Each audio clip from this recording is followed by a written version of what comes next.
Is this backwards?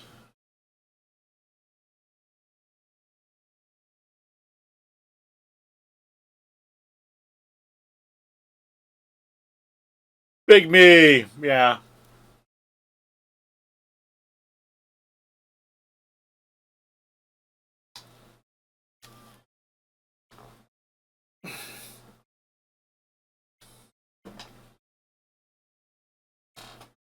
We'll remove the stuff that's in the thing. We're not gonna listen to Alanis while doing that. No, this appears to be right. I have to do this because Discord will flip me.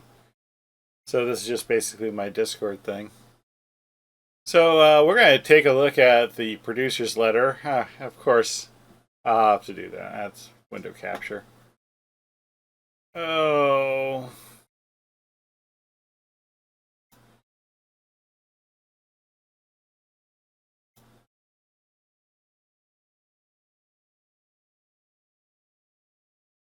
Okay, the producer's letter, a look ahead, a producer's letter from Tolero.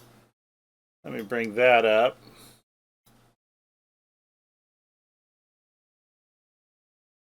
Okay, Tolero introduces herself, and this is our 20th. This is the 20th anniversary.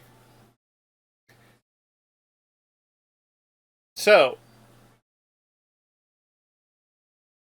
one of the things that she mentions. Okay, so the first point is that in the summer we returned to Ravenloft with the release of Chill of Ravenloft. This expansion introduced the playable Dampier species to the game, and my button is nowhere near that. All right, well, let me bring this up so I can see what you guys are saying. There we go.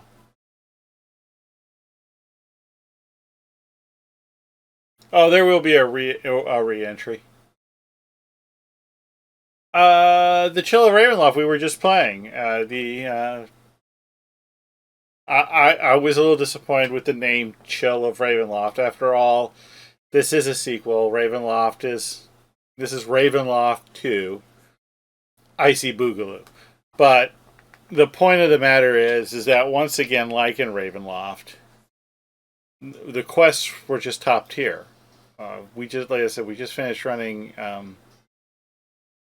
Sunlight and Sunrise, and it was just absolutely peak. I thought. I think it was just amazingly good.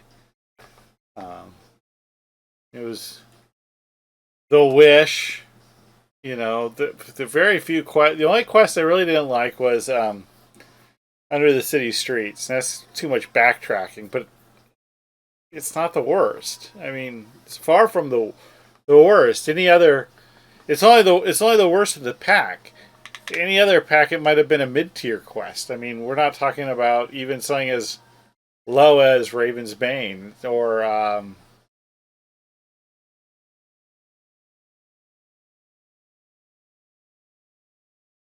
no, that one quest in Sharn I don't like. Best laid plans. There we go. All right, the next thing she mentions is throughout last year, we focused heavily on upgrading infrastructure and improving game performance. Special thanks to all of you who helped in the forums and Discord. Your work assisted tremendously. We are very happy with the progress made, which can be seen in these images showing a map of lag spikes before and after our work, with the lag being the red in the images. Let's go ahead and bring that up.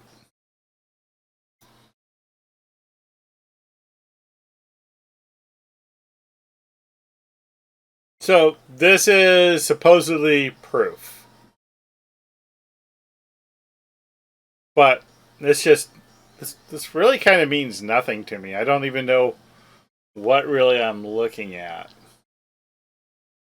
But they say the proof is in the pudding. And in this case, it was pretty damn good pudding. Yes, the rollout was a bit problematic, but I've seen worse. I played another game where they rolled out an expansion which literally shut down their game for 2, maybe even 3 months. What we got here was kind of laggy peak play for what, 3, 4 weeks? And after that, it's been. I mean, a lot of the times you see me here, it's because of the memory hole. I mean, it was legitimately on my side. Yeah, green is good. Well, I know somebody in chat who would definitely agree with that. So, yeah, but no, I think it has been a massive improvement. I think we've done. I think we're seeing that they've done well with that. I hope that the infrastructure stays strong as they add new content. I can't see why that would affect anything, but like I said, I watched a rollout go disastrously bad. So I've been there. I've been there, and 4 weeks of still playable but laggy things to get it running just right. To compared to like we have to shut down the game. Yeah, I'll take this. All right, let's see what they got next. We introduced new 64-bit game worlds, including a new server located in Urop, whatever that is. If you still have characters on the old 32-bit game worlds, make sure to transfer them for free before the 32-bit worlds are retired and closed in the summer of 2027. You can learn more about free transfers here. Well, it's not like they're not giving you advanced warning, and it's not like they're not giving you time. I will say this: there were two plans on evacuating the 32-bit worlds. It was go now and risk it, or go later. And I chose go now, and I got everything over. I didn't have a single problem. The only problem I have was the responsibility of one Douglas Glendower. I moved a character that was supposed to go to Moonsea, and that character went to Thrain. And so the one knock I am going to say is by now. By now, they should have given us even a limited number of 64-bit to 64-bit world transfers. I can see them not doing the whole shebang, but giving us, 5, maybe even 10 to fix errors like that, I think by now we should have got. And then, maybe after the release of any new content, they can take an idea of trying to balance out the game worlds. I know that a lot of people uh, are unhappy with the server they went to, whether they were looking for more rating or less rating or whatnot. This is where we're at. So I think they need to get the 64-bit to 64-bit transfers, even on a limited basis, out by the summer. And if we don't have any by the end of the year, I think that's going to be an issue. But as far as the actual 64-bit world rollouts went, I've got to say, I got everything I wanted out of it. I didn't lose any characters or any names unless I lost them to me because I was going from 7 worlds to 4, so I had to rename like 3 characters because I'm even careful about that.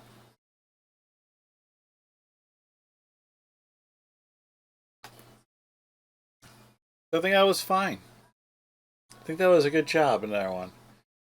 Alright, so next off we introduced another seasonal event to the game called Symphony of the Fae, where players can earn music and cosmetics in either a hardcore or non-hardcore mode from their home servers.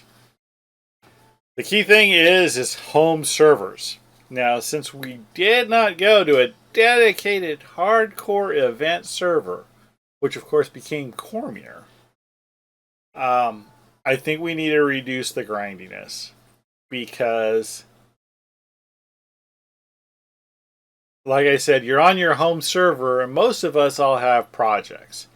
And I thought the Fae event was so grindy that it took away from things like gear collection or past lives or even raiding. Or, raid nights while we all go chase the wily moat. Mm. Even thinking about it, yeah. But we all knew this was going to be the way forward as far as the event mechanics went because we saw it in lanterns. So as far as the actual event mechanics went, I had no problem with it. I just thought it was too grindy. Took too long to collect everything. Admittedly, I was trying to collect everything on like multiple accounts, trying to help out everybody, and I think I did a good job with that. Somebody had also brought up that one of the things that was missing though was a mount, or not the mount. I'm sorry, it wasn't a mount. Somebody brought out that the mounts were kind of. We've already had unicorns. We've already had. I would have liked a more unique mount. So we had cosmetics. We had the fairy, the butterfly wings in purple or in monarch orange, and anybody who knows me knows, hey, I wanted both. Why? Well, here I'll show you why. Oh, we can do that right now, can't we?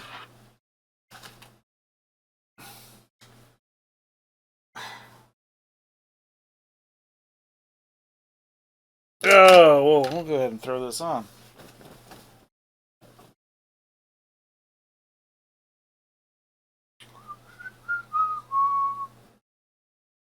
Ah, ha, ha, ha, ha.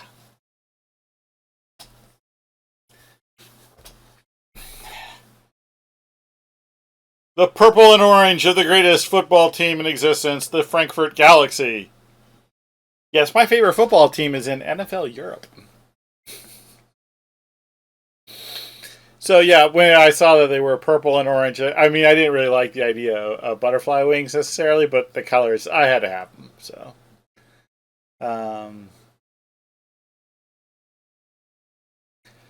the half cloak was okay. I thought.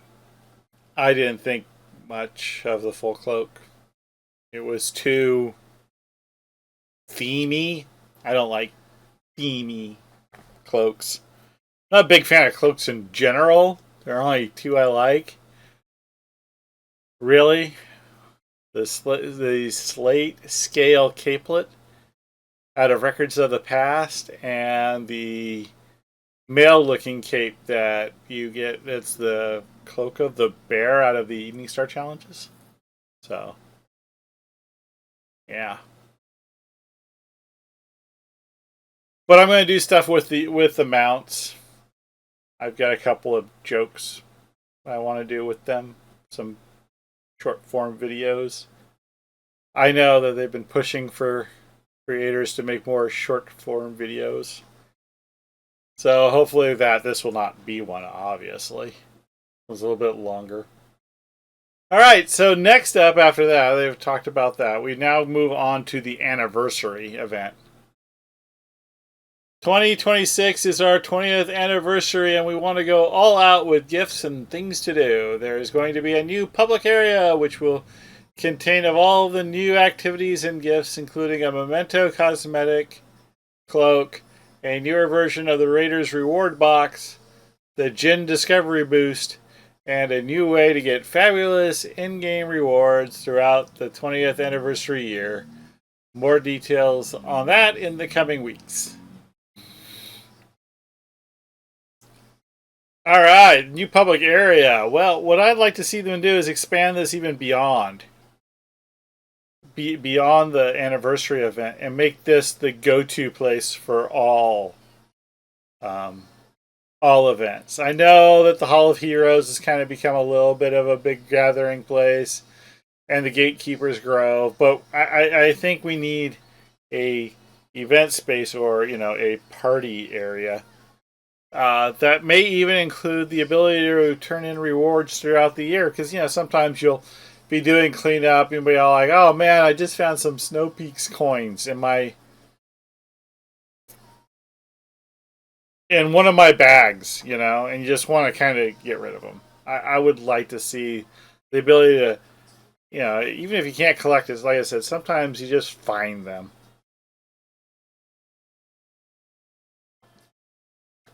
That Raider reward box, I looked at it on Lamania. Some nice stuff. Nothing overly game breaking, except apparently we're all, if you want one, you can now get uh, the Quiver of Alacrity. I know a lot of people like that one. For me, the most interesting thing is a legendary Tobin's Hammer because I really like electrical rune arms. I do. It does bring me into a little bit of an aside. They really need to fix rune arms. They're anything that has a spread shot's just not hitting right. So one of the thing that the discovery boost is going to come back, which is always a nice thing if you're farming for gear. Although, how much time are you going to have farming for gear during the anniversary event? I guess it's going to largely depend on what you want out of it. And looking through the rewards, I don't see a whole lot I'm personally going to want, but that's not to say there isn't some really good stuff. You know, this is just going over the producers layer. This is not an anniversary thing at all, but I'm more happy about the reward box than I am about the actual new event rewards. Now, the interesting thing is a new way to get fabulous in-game rewards throughout the 20th anniversary year.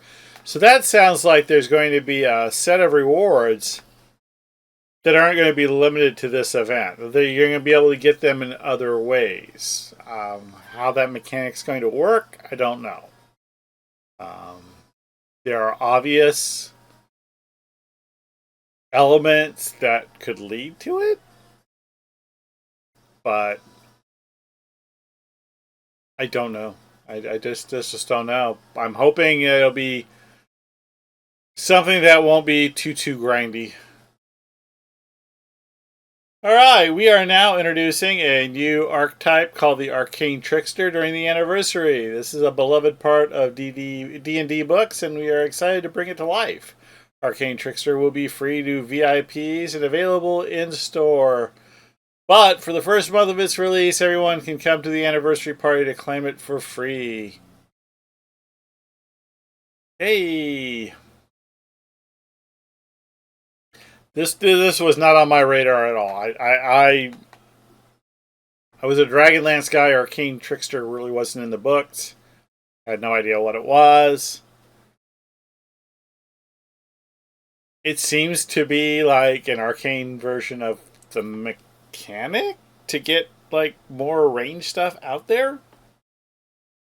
I hope it's good. I hope it brings something interesting to the rogue class. On our side, just a shadow. Okay. Yeah.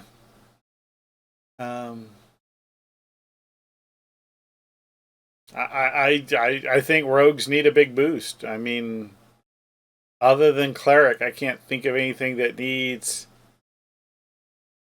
a little bit more oomph in their toolkit.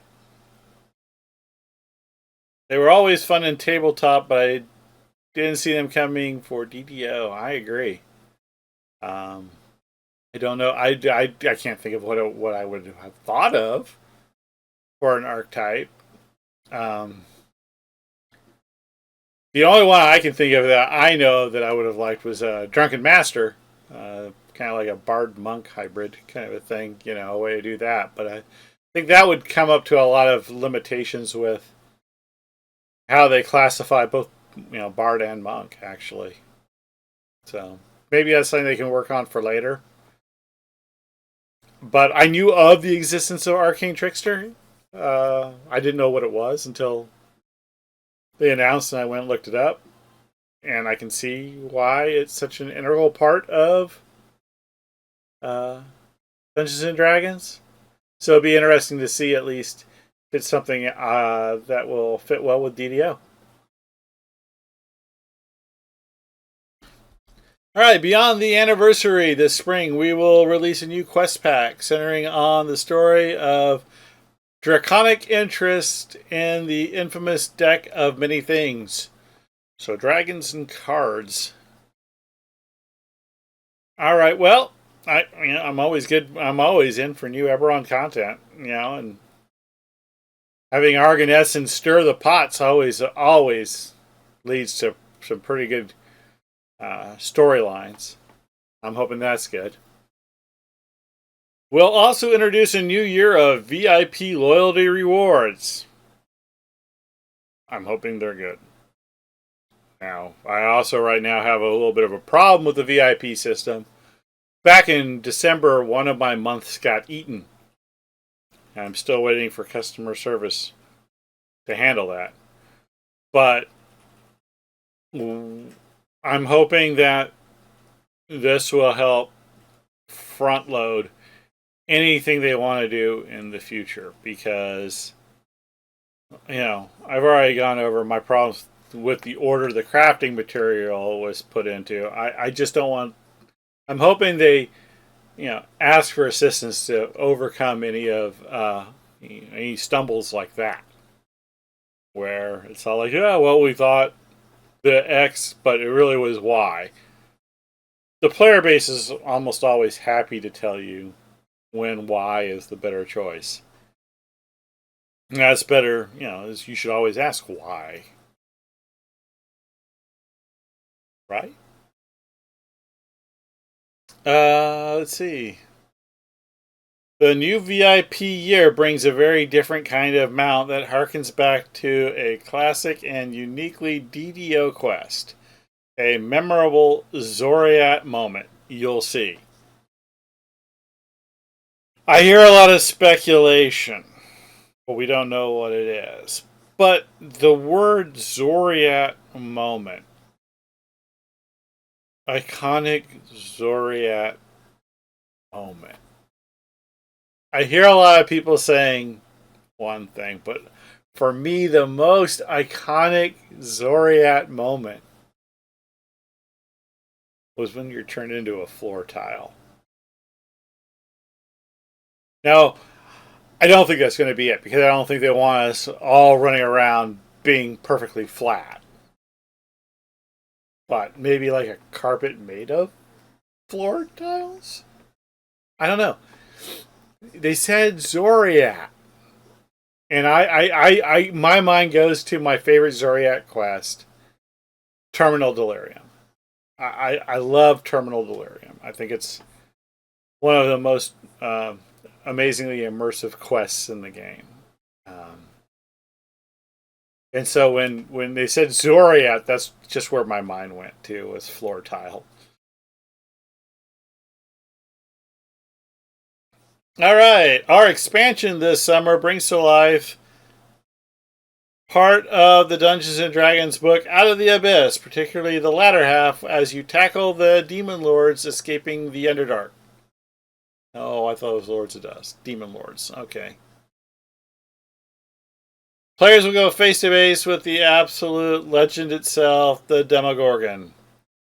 Other iconic DDO or D&D creatures will also make an inaugural appearance, along with a playable character race, the Dweger, dwarves found in the Underdark.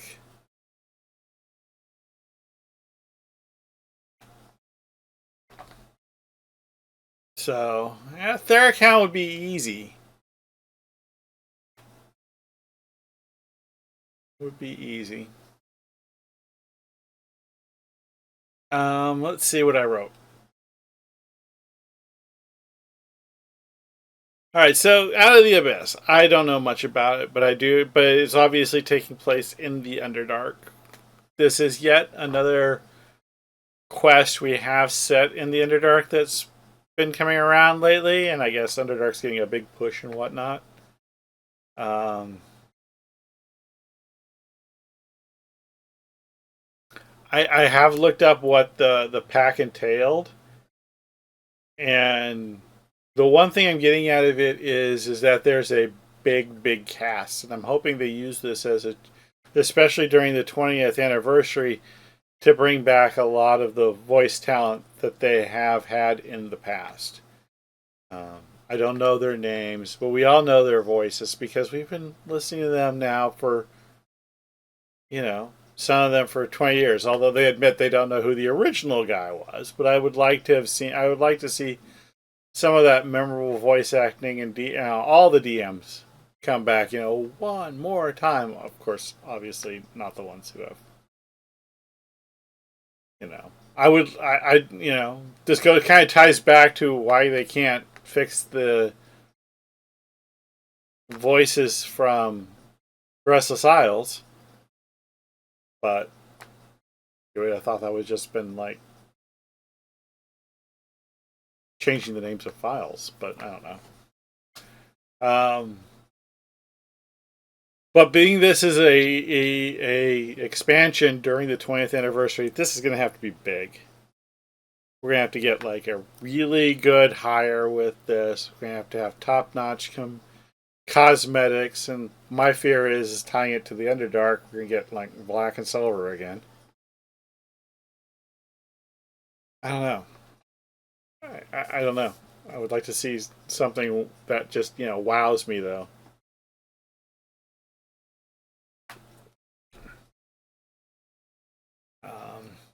But of course, tied into this are a couple of other elements like level increase. Well, we all knew it was coming. I mean, Lamortia is, you know, even if you're at top level now and you run it on elite, you're under level. Now you won't be. Actually, I think you still will be. It's still going to. I think what it's 36, so it'll be 38. When will legendary TR? That's a big question, isn't it? How much longer do we get free level to top level when we hit 30? How much longer will that be?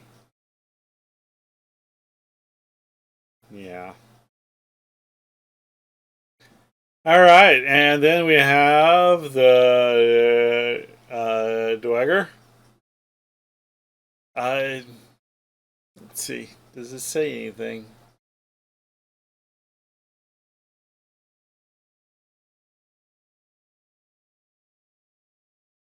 Not really. All right. Well, so I have heard some stuff, but I can't. I don't remember where I heard it, and I am on the Players Council, and I am on the stream team. So sometimes I get some heads up. So I can't go into too much about the Dweger, but I am happy to see that the dwarves give some love. Um, I don't know too much about the Dweger. All I know about them is what we've seen in the game. Um, I would really like to see some of their special abilities be implemented in the um, in the new player class. It'll be interesting to see how, if they're able to do that, if they can work. It'd be interesting. I don't know. I don't know how else to put it. I don't know what the iconic's going to be. What would be a good iconic for a Dweger? We've already had. What else do we need?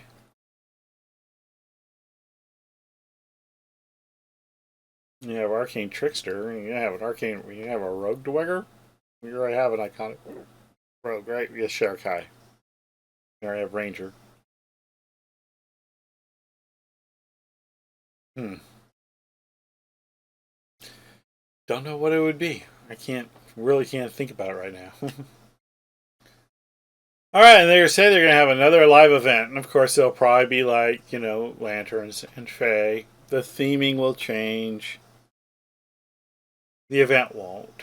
I'm just hoping they make it less grindy.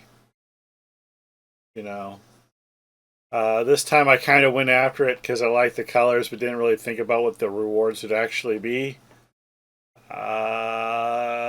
Unless the rewards are really unique next time, I'm probably going to help friends. I'm really not going to be looking out for me. Um, I really don't use horses. I don't particularly care for horses. I can't imagine that they would just give out horses again. But and to Dwegar Artie, yeah, there we go. That would be fun.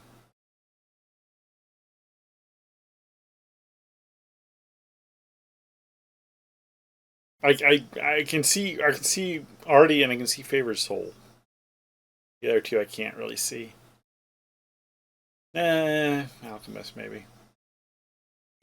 I just want the live event to be a little bit less grindy. That way, when we are playing, it's not just must do event. You know, I'm done with that. I'm done with that mentality. So next time there's a big event, unless there's something absolutely wowie zowie, and it's still that grindy, my main focus will be helping my friends. Still play the event, still play the game, but it won't necessarily be for me. That's just, that's my feel to it. Finally, the last thing they bring up is, last but not least, the Drow will get a visual update toward the end of the year to refresh their fidelity, make small changes to their animation, along with new character creation options such as hairstyles and beyond. Well, they need to do this to a lot of classes, especially with how amazing some of the stuff you can do now with the Eladrin are. I really kind of got into the Eladrin over the course of the Fey event. And I want to see that level of customability brought to other classes.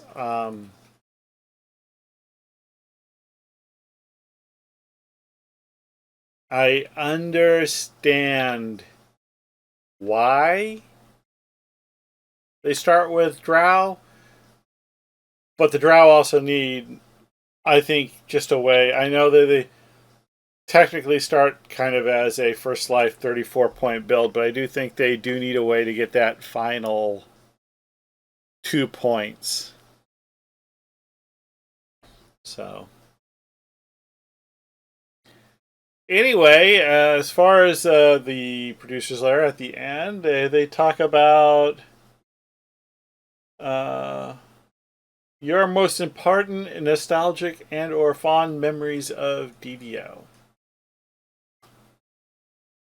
I know I've shared so many of them with you guys already. I mean, I stream Bard Life, and in all honesty, a lot of my important stuff has come on Bard Life. I think the uh, most amazing moment I had uh, in in DDO is probably the infamous Trash Dagger incident. So those of you who are not familiar with the Trash Dagger incident, me and my friend went in to do on Halls of Evening Star, and we went to the final quest, and the dragon was handing us our Budinskis. And he goes down pretty quick and easily, and I can't melee the dragon. I'm on this absolutely god awful, basically this awful build that started out was going to be 10 rogue, 10 fighter. It was going to be a stick builder, but after 8 levels, I knew it wasn't going to work. So it became 4 rogue, 4 fighter, and 12 barbarian. It was still a stick fighter, and the dragon would have just wiped the floor.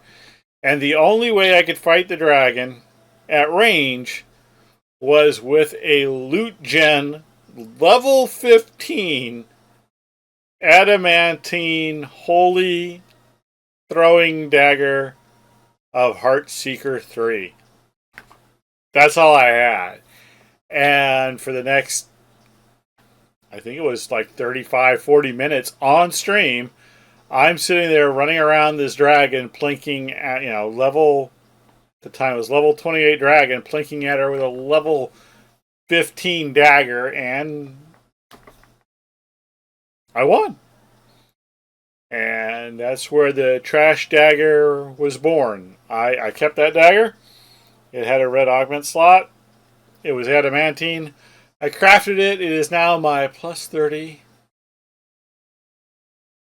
force dagger of piercing with vampirism. Should always have a trash dagger. I mean that. I mean that. All my characters who are not ranging characters have in their possession Barovian throwing dagger. I picked that for them out of the free weapons list. It's really become kind of part and parcel of my playstyle. I guess, how more iconic can you get when you're talking about something that literally, a moment that literally changes the way you play the entire game after, you accomplish something. So that's my iconic moment. There have been tons of times where I've had groups and whatnot. The last really great moment was the time that I got my chance to do my first Reaper 10 with the Casual Obsession over on Thrain. One of the big benefits of the Surger merge was I'm actually able to do raiding every now and then. And they took me into my first R10 quest, and it was Ettercap Incursion. And we got all buffed up, and then they all run forward, and I fire my first shot of 3 bolts, and was immediately swarmed by 3 Vengeance Reapers and was immediately killed. Welcome to R10. So, there you have it. The thrill of victory, the agony of defeat. So with that, I think that's going to be my look at the 2026 Producer's Letter. So we'll move back on and continue with the rest of the stream.